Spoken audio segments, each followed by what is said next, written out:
오늘 우리에게 주시는 하나님의 말씀은 히브리서 3장 7절 8절입니다.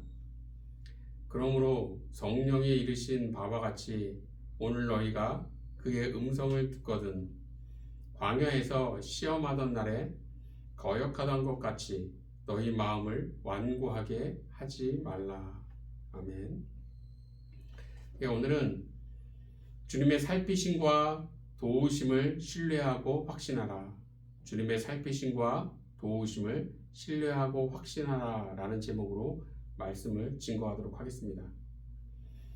유럽에 덴마크라는 나라가 있는데 이 덴마크 유치원의 20%는 숲속에 유치원이 있는 숲 유치원이라고 합니다. 이 숲 유치원은 아이들이 아침 9시에 등원해서 오후 3시에 집에 돌아갈 때까지 프로그램이 없이 놀기만 한다는 거예요. 모래놀이를 하는 아이들, 물놀이를 하는 아이들, 열매를 따서 그것으로 무엇인가를 만드는 아이들, 닭을 쫓아다니는 아이들 등등 우리나라처럼 영어, 수학, 국어 이런 것들은 전혀 배우지 않는다는 겁니다. 그런 선생님들은 뭘 할까요? 기타 치면서 아이들과 함께 노래를 부르는 선생님도 있고, 과일을 따서 아이들과 함께 주스를 만드는 선생님도 있고, 아이들과 모래놀이를 함께하는 선생님도 있다는 거예요. 이곳의 선생님들은 아이들에게 뭔가를 가르치고 주입시키는 게 아니라 아이들이 즐겁게 옆 친구와 함께 잘 뛰어놀고 있는지 살피고 도와주는 역할을 한다는 겁니다. 이 숲 유치원에서 선생님의 역할을 지금 주님께서 하고 계시다는 거예요. 주님은 우리가 믿음 안에서 즐겁고 복된 삶을 살도록 살피시고 도우시면서 함께 하십니다. 이사야서 41장 10절을 우리 함께 봅니다. 두려워하지 말라. 내가 너와 함께 함이라. 놀라지 말라. 나는 네 하나님이 됨이라. 내가 너를 굳세게 하리라. 참으로 너를 도와주리라. 참으로 나의 의로운 오른손으로 너를 붙들리라. 아멘. 하나님께서는 두려워하지 말고 놀라지 말라 그렇게 말씀하셨어요. 그리고 내가 너를 굳세게 하고 도와주고 붙들어 주시겠다는 겁니다. 즉 내가 너를 살피고 도울 거니까 걱정하지 말라는 거예요. 그런데 문제는 우리가 하나님의 이러한 살피심과 도우심을 믿지 못한다는 데 있습니다. 가나안 땅을 정탐한 12명의 정탐꾼 중 10명이 도저히 가나안 땅에 들어갈 수 없다고 말한 이유는 하나님의 살피심과 도우심을 믿지 못했기 때문입니다. 사울왕이 블레셋과의 전쟁을 앞두고 자신이 직접 제사를 주관하는 조바심을 보인 이유도 하나님의 살피심과 도우심에 대한 신뢰와 확신이 없었기 때문이에요. 출애굽한 이스라엘 백성은 어떻습니까? 조금만 어려움이 오면 왜 우리를 이곳으로 데려왔느냐며 원망합니다. 하나님의 살피심과 도우심에 대한 신뢰가 없으니까 계속해서 원망하는 모습이 반복되는 겁니다. 지금 우리 눈에 불평할 일들이 보이고 두렵고 걱정스러운 일들이 보인다 할지라도 우리의 등 뒤에서 살피시고 도우시는 하나님의 사랑을 믿고 신뢰해야 불평할 만한 일들도 대수롭지 않게 여겨지고 두렵고 걱정스러운 일들도 담대함으로 맞설 수 있는 겁니다. 그럼 구체적으로 하나님의 살피심과 도우심에 대한 신뢰와 확신이 있는 자에게는 어떤 모습이 나타날까요? 첫째로는 말씀에 큰 영향을 받는다는 겁니다. 최근 왕과 함께 사는 남자라는 영화가 1600만이 넘으면서 큰 인기를 끌었어요. 이 영화는 어린 나이에 조선의 6대 왕에 올랐지만 작은아버지인 수양대군에 의해 왕의 자리에서 쫓겨나 강원도 영월로 유배를 가서 죽은 단종에 관한 이야기입니다. 이 영화 덕분에 지금 강원도 영월에는 전례 없이 많은 관광객들이 모여들고 있고 서점에는 단종에 관한 책들이 많아졌다는 거예요. 그리고 유튜브에는 단종에 관한 영상이 몇 배는 늘어났습니다. 그만큼 영화 한 편이 사람들에게 끼치는 영향이 매우 크다는 거예요. 그런데 사람들이 영향을 크게 받는 것은 영화뿐만이 아닙니다. TV에 나오는 연예인들의 영향도 많이 받아요. 연예인들이 입는 옷, 쓰는 화장품, 먹는 음식 이런 것들에 크게 영향을 받아 따라가는 사람들이 많습니다. 반면 말씀의 영향력은 얼마나 될까요? 설교 말씀에 그리스도인들은 크게 영향을 받을까요? 목사님들의 열의 아홉은 성도들이 아무리 설교를 들어도 바뀌지 않는다라는 말을 합니다. 즉 성도들이 말씀의 영향을 잘 받지 않는다는 거예요. 오늘 본문 7절, 8절을 보겠습니다. 그러므로 성령이 이르신 바와 같이 오늘 너희가 그의 음성을 듣거든 광야에서 시험하던 날에 거역하던 것 같이 너희 마음을 완고하게 하지 말라. 본문에 보면 너희가 그의 음성을 듣거든 이라고 말씀하고 있어요. 이는 성령님이 하시는 말씀을 들었다라는 겁니다.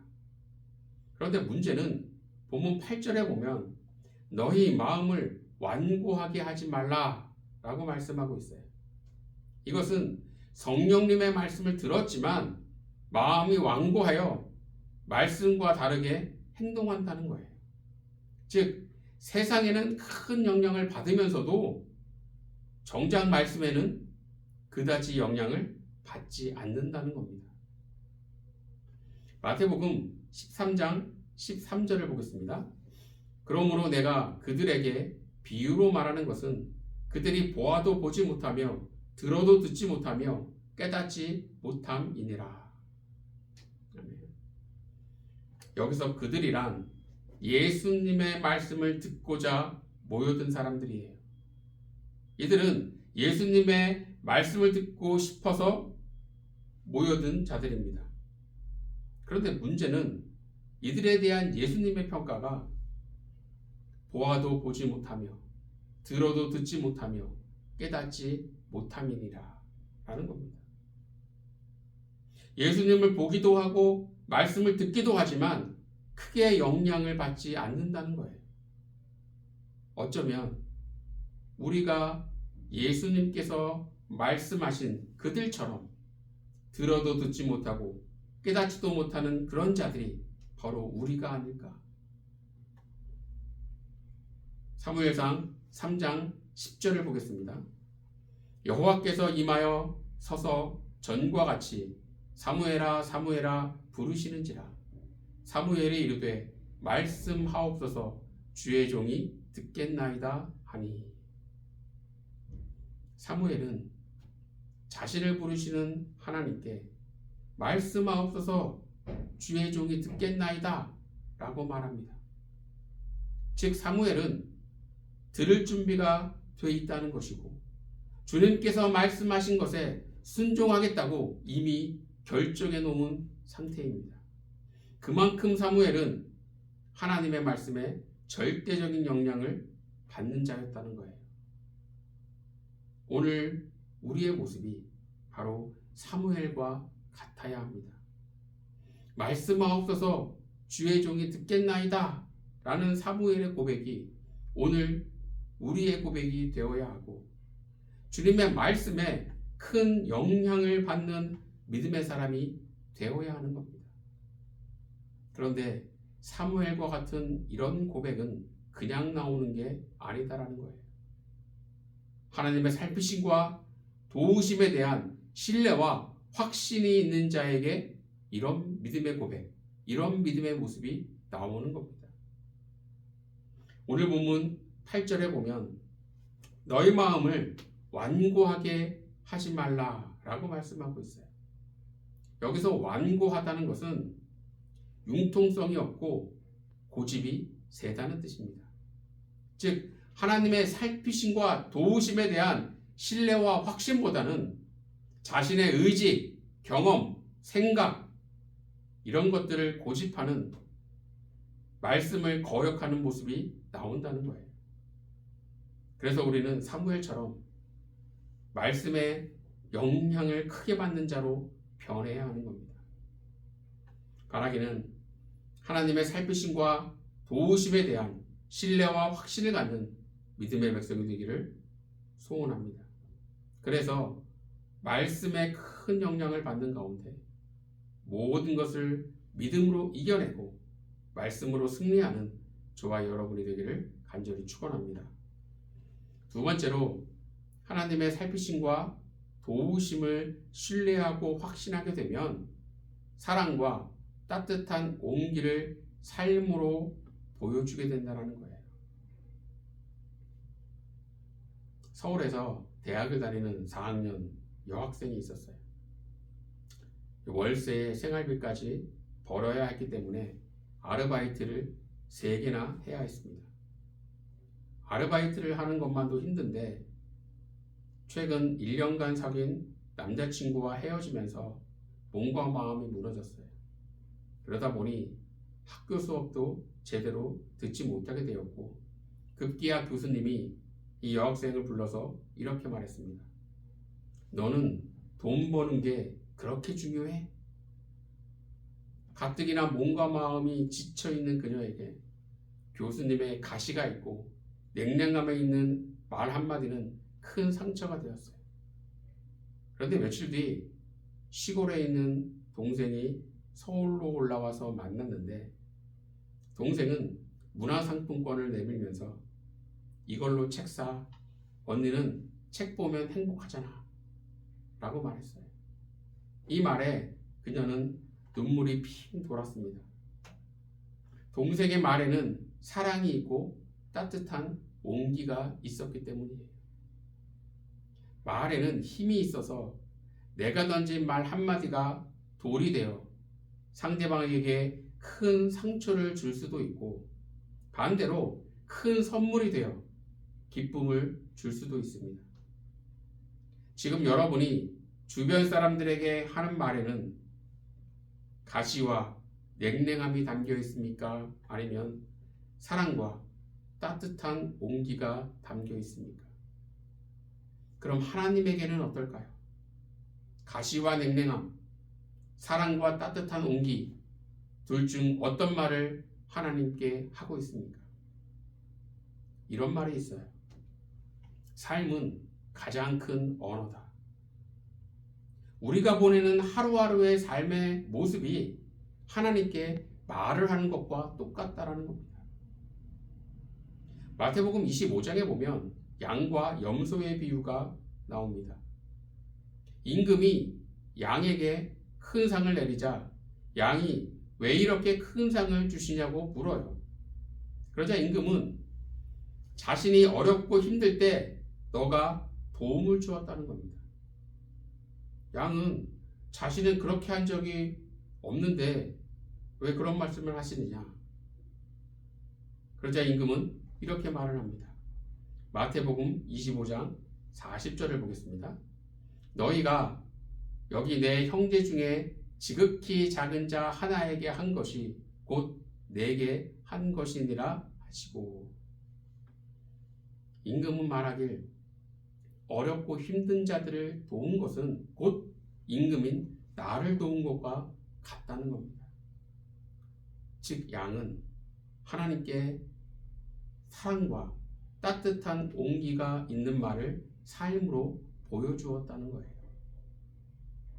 오늘 본문 8절을 보겠습니다. 광야에서 시험하던 날에 거역하던 것 같이 너희 마음을 완고하게 하지 말라. 본문에 보면 광야에서 시험하던 날에 거역하던 것 같이 라고 말씀하고 있어요. 이것은 출애굽한 이스라엘 백성이 광야에서 어려움을 당하자 원망하는 모습을 보였다는 겁니다. 즉 이스라엘 백성들의 원망하는 모습은 하나님께 가시가 있는 냉랭한 말을 한 것과 똑같다는 거예요. 만약 이스라엘 백성들이 살피시고 도우시는 하나님에 대한 신뢰와 확신이 있었다면 가시가 있고 그런 냉랭한 말이 아니라 어려움 중에서도 담대하게 대응했을 것이고 사무엘처럼 말씀하옵소서 주의 종이 듣겠나이다 라며 믿음의 고백을 했을 겁니다. 즉 사랑과 따뜻한 온기가 있는 그런 말을 한 것과 같은 그런 모습이 나오게 되는 거죠. 주님께서는 아벨을 죽인 가인조차도 살피시고 도우셨습니다. 배신했던 베드로도 속임수로 형이 받아야 할 장자의 축복을 가로챈 야곱도 하나님의 살피심과 도우심이 있었어요. 그렇다면 우리는 어떨까요? 부족하고 연약하고 죄가 많은 우리에게도 주님의 살피심과 도우심은 계속되고 있다는 겁니다. 그러니 우리는 이러한 하나님의 살피심과 도우심에 대한 신뢰와 확신이 있어야 한다는 거예요. 그럼 하나님의 살피심과 도우심에 대한 신뢰와 확신이 있으면 어떤 모습이 나타날까요?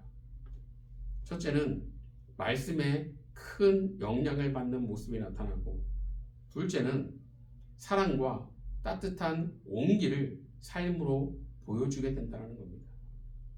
바라기는 하나님의 살피심과 도우심에 대한 신뢰와 확신이 있는 가운데 이 두 가지의 모습이 여러분의 삶에서 제대로 나타나는 가운데 모든 어려움을 담대함으로 이겨내고 승리하는 저와 여러분이 되기를 간절히 축원합니다. 기도하겠습니다. 하나님, 언제나 우리를 살피시고 도우시는 주님에 대한 신뢰와 확신이 있는 믿음의 백성이 될 수 있도록 인도하여 주시옵소서. 현실은, 상황은 우리를 힘듦으로 몰아가려 하지만 그럼에도 주님께서 우리를 살피시고 도우신다는 그러한 것을 온전히 믿고 신뢰하는 가운데 흔들리지 않는 믿음의 백성 될 수 있도록 인도하여 주시옵소서. 모든 것 주님을 의지하오며 예수님 이름으로 기도드리옵나이다. 아멘.